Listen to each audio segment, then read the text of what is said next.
Aloitellaan sitten lehdistötilaisuus. Otetaan tästä ensimmäisenä vierailija Hamina ykköspalkittu Jere Heikkinen. Ensimmäiset kommentit tämän päivän pelistä. Se oli taas meiltä aikana kuntoon, ei hirveästi ole sanottavaa, että se oli ihan homma. Sitten toiseksi alkuun tultiin hyvin ja pelattiin siinä 2 sisävuoroa, mutta sitten taas vähän enemmän. Veikö kylmä keli tänään vähän perään pois, kun tässä on teille vasta ensimmäinen tappio tänne kautta? Ei me sen kanssa mennään. Ihan hyvä keli oli hyvä, mutta aloittiin tilanteen kohtuun. Ei kyllä. Hyvä, kiitos Jere. Otetaan sitten kotijoukkueelta Veeti Hämäläinen. Mitä kommentteja sinulla ensimmäisestä pelistä? Oli kyllä ihan hyvä peli. Eka että oli hyvä ulkopeliä.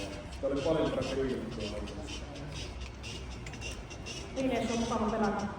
Ainakin tuossa välillä näytti, että ihan hyvin kaverin merkitystä pelillä. Oliko hyvät haisit vai hyvä kulju?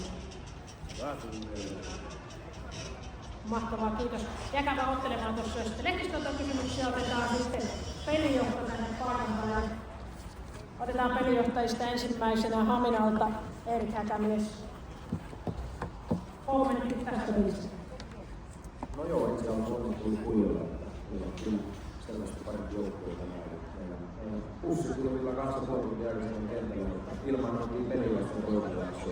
Toinen jakso alkoi meillä OK.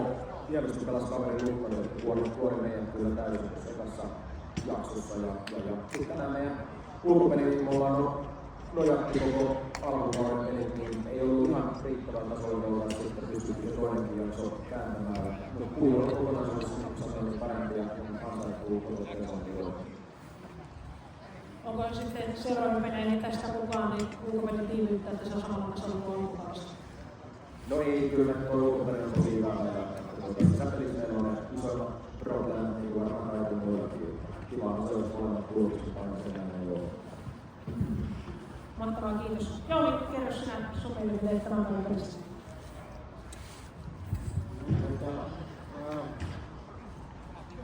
Siis hieno esitys koko joukkoja ja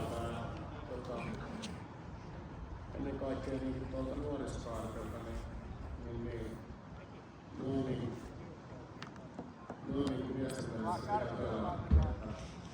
otti niinku sen vastuun vastaan niinku oikealla tavalla. Hieno juttu niille. Ja sitten niinku meillä sellaista meidän odotusten mukaista peliä. Nyt tässä on hyvä esittää. Joo, peli näyttää nyt niin hyvältä pesäpallolta. Seuraavaa peliä kohti, joka on jo perjantaina, niin mitä käynnät keittyä siinä, että tämä joulun jatkuu? Siis noin tylsästä noita peräkkäisen onnistumisia, niin ne mukaan sieltä toi kehon kieli, mikä siitä suunnasta. Mahtavaa, onko sitten lehdistöllä sille kysymyksiä Erik Häkämiehellä?